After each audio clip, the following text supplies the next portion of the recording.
Terima kasih masih bersama kami dalam NTV Prime Dialog. Kita lanjutkan diskusi kita. Saya kembali ke Pak Mardhani. Ustadz, ini sebenarnya bagi partai politik, ini sebuah berkah atau tantangan. Artinya kalau bicara kendaraan, sudah disiapkan kendaraannya. Tapi lagi-lagi kita harus fair. Tidak semua partai politik itu kondisinya sama-sama siap. Komentar Anda?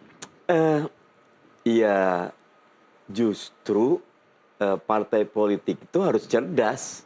Kalau buat saya, MK ini memberikan anugerah dan keberkahan yang bagus sekali bagi buat partai politik dan masyarakat. Saya tadi komen Hensat ya, terkait dengan logistik ya. Saya punya pengalaman di Jakarta Timur, tapi saya ngelihat pilkada Jawa Barat, Kang Demul menang pun, itu beberapa saya melihat ada aspek low cost-nya. Kenapa? Karena penggunaan sosial media sekarang itu meluas sekali masif, loh. Siapa yang mampu membranding dirinya, betul-betul turun ke rakyat.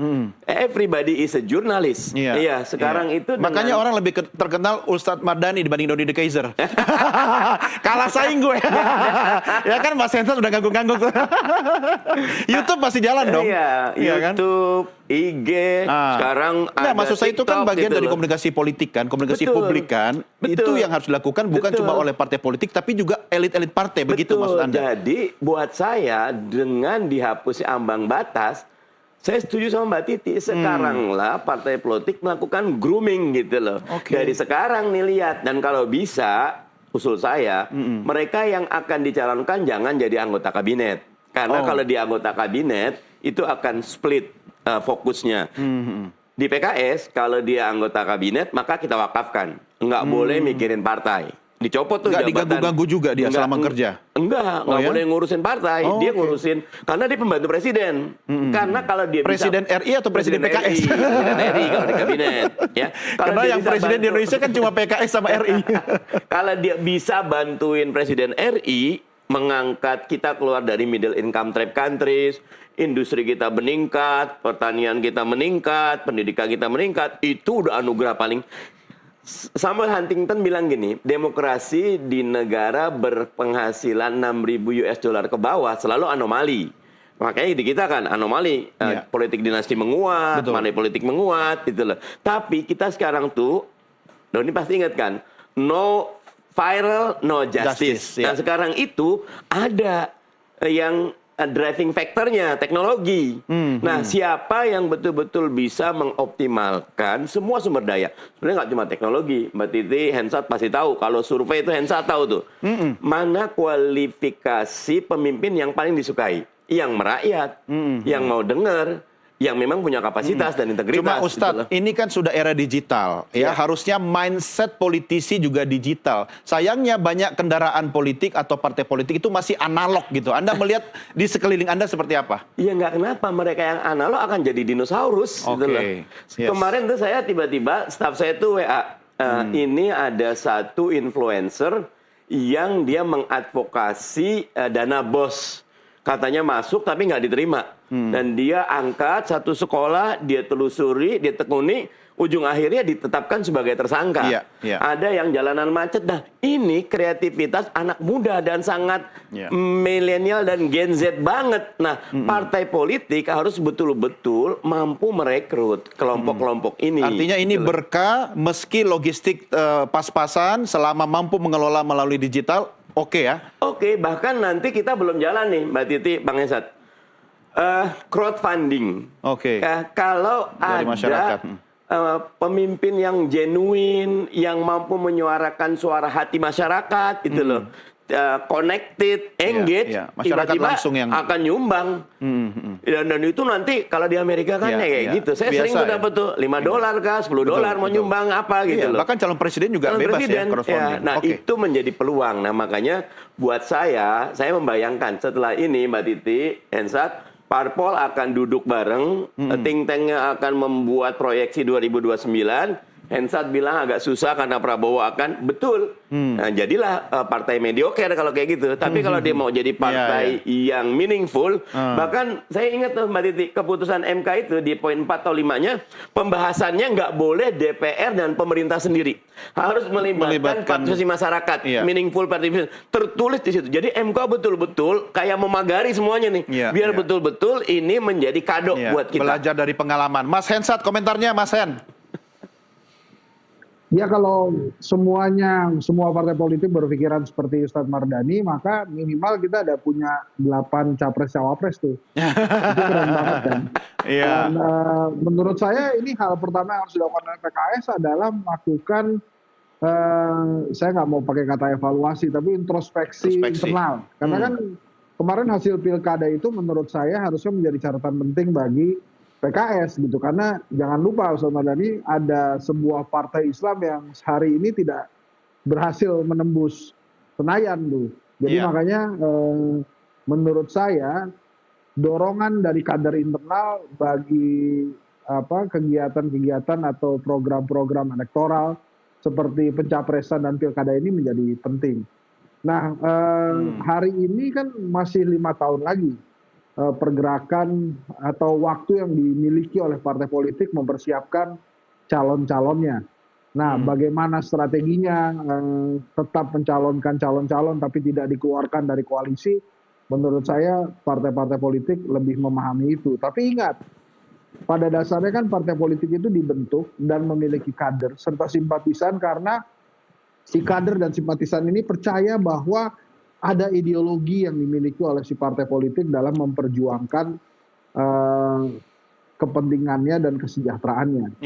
Nah ini kan kalau kita ambil contoh Partai Keadilan Sejahtera, maka keadilan dan kesejahteraanlah yang menjadi ideologinya. Maka harus ada dari sekarang kira-kira siapa calon-calon yang memang didorong oleh PKS supaya bisa maju ke Pilpres nantinya. Partai-partai lain pun harus begitu. Harus dari sekarang gitu ya? Jadi harus dari sekarang, harus ada investasi elektoral gitu ya. Kalau misalnya memang nih PDI Perjuangan mau mengajukan Mas Ganjar lagi, ya dari sekarang mesti bergerak. Atau misalnya Mas Anies mau maju lagi nanti di 2029, ya dari sekarang harus bergerak cari partai. Gitu. Karena kan dia belum punya partai, tapi dengan 0% kalau dia mau bikin partai masih ada waktu 5 tahun nih bisa maju. Atau misalnya siapa lagi tokoh-tokoh yang memang ingin maju dan merasa berkompeten untuk memimpin negara ini, ya silakan saja. Lakukan hal-hal yang memang akan bagus untuk elektabilitas mereka gitu. Misalnya, wah Henry Satrio nih, dia saya memproyeksikan diri jadi wapres gitu ya. Karena kelihatannya wapres ini paling enak nih jabatannya di Indonesia. Kalau nggak disuruh kerja sama presiden kan boleh dia. Karena jadi kerjaannya menunggu pekerjaan dari presiden. Ya udah Ustadz Mardani, saya ingin jadi wapres nih. Saya bisa datang ke PKS kan. Nanti sama PKS kan dicari tahu tuh. Ya udah, kamu punya apa aja? Saya begini. Nanti terus saya datang ke Mas Ahaye. Mas Ahaye, saya mau jadi wapres yang Mas Ahaye ya.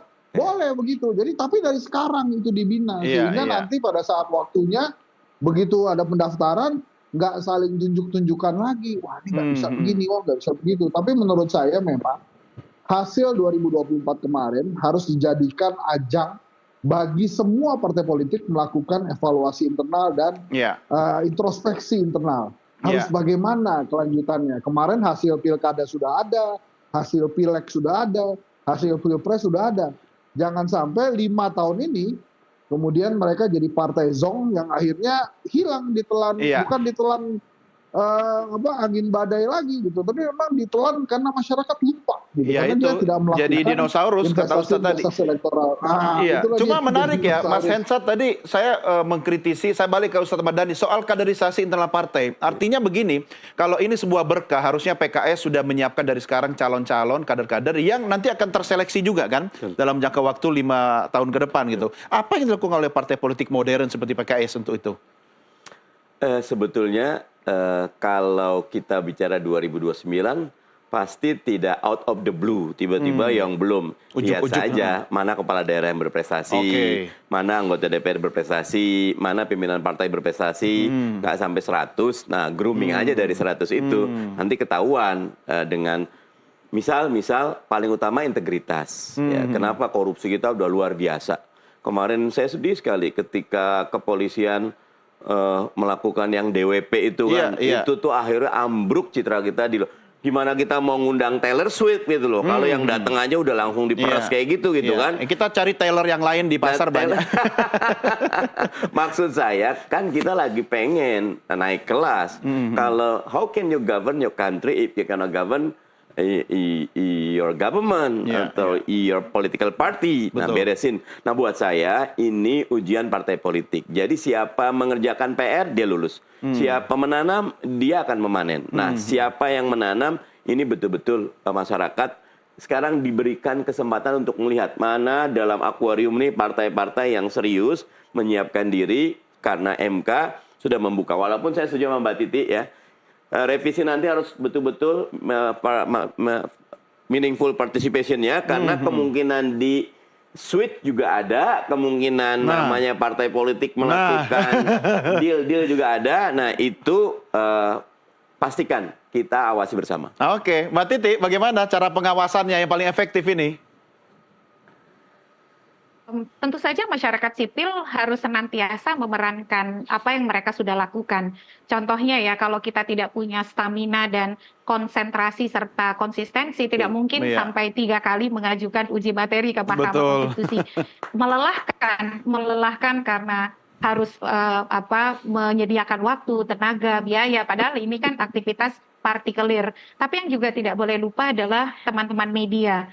Bagi kami, teman-teman media selama ini adalah teman berjalan bersama, begitu. Apa yang kami lakukan lebih mudah untuk mendapatkan dan merealisasikan tujuan ketika itu diamplifikasi oleh kawan-kawan media. Jadi Mas Don, ini tugas kita bareng nih. Selain nanti harus dibunyiin terus sama orang-orang seperti Bang Henry Satrio yang sudah jadi seleb politik kita.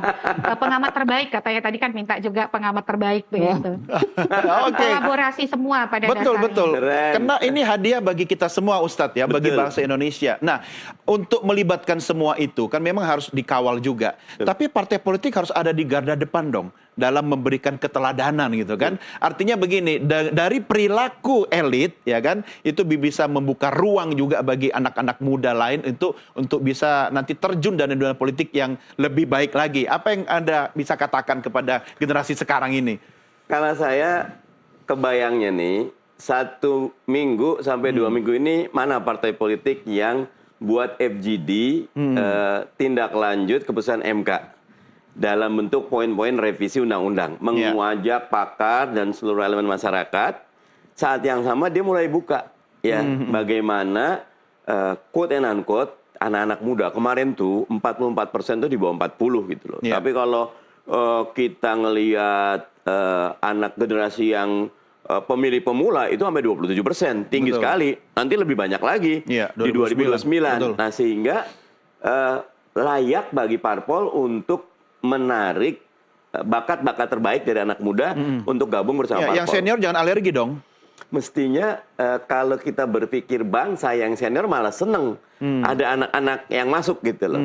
Saya jujur Don kemarin ditawarin jadi wakilnya Mas Anies. Iya. Pertama-tama tuh, tapi saya tolak karena udah usia saya bilang. Kata siapa? Kata saya. Ini rambut putih saya lebih banyak dari Ustadz. Enggak, jadi saya udah 56. Kalau jadi wakil 61 Sohen.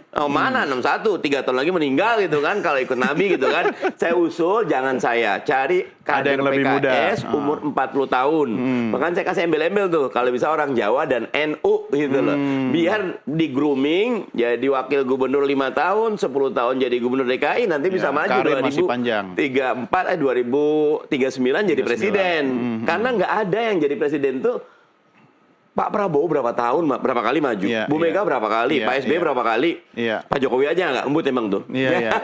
Makanya ada partai yang tidak boleh ada orang kadernya lebih terkenal daripada ketumnya gitu kan. Jadi kalau di PKS nggak kayak gitu kan? Nggak boleh. Nggak boleh ya. Justru Anda mewakafkan ya, kader ya. Wakafkan, berikan yang terbaik untuk karena di PKS kita kan sebenarnya bukan partai politik aja ya, kita ingin rahmatan lil alamin, cari yang terbaik. Oke, Ustadz ini penting nih. Kalau Anda mewakafkan kader misalnya di kabinet atau misalnya jadi kepala daerah dan seterusnya, bukankah itu adalah akses ekonomi yang lebih luas ya kan? Bukannya malah memutus peluang-peluang akses ekonomi? Kalau mikirnya ekonomi berarti kita politik transaksional. Padahal kalau politik substansial berprestasi aja kok. Jadi kepala daerah berprestasi, anggota DPR berprestasi, jadi menteri berprestasi. Iya. Jadi partai yang melayani, udah brandnya udah ada itu. Itu low cost, high impact. Itu partai masa depan. Oke, Ustadz, kan kita harus berpisah nih di segmen ini. Tapi saya akan lanjut dengan Mbak Titi dan Mas Hensat. Satu kata yang bisa disampaikan buat para elit partai politik mensikapi hadiah tahun baru kita ini. Rendah hati menerima keputusan MK agar dijalankan dengan seksama. Oh, berarti ada yang nggak suka ya? Nggak perlu ditanggapi. Sudah kutebak, nanti Mas Hensat yang harus jawab. Oke, baik. Pak Mardhani Alisera, terima kasih sudah bersama kami. Sampai ketemu lagi, sukses Ustadz ya. Terima kasih, Assalamualaikum. Salam. Ya, baik. Mbak Titi dan Mas Hensat, jangan kemana-mana, kita lanjut dialog setelah yang berikut ini. Pemirsa, kami segera kembali sesaat lagi.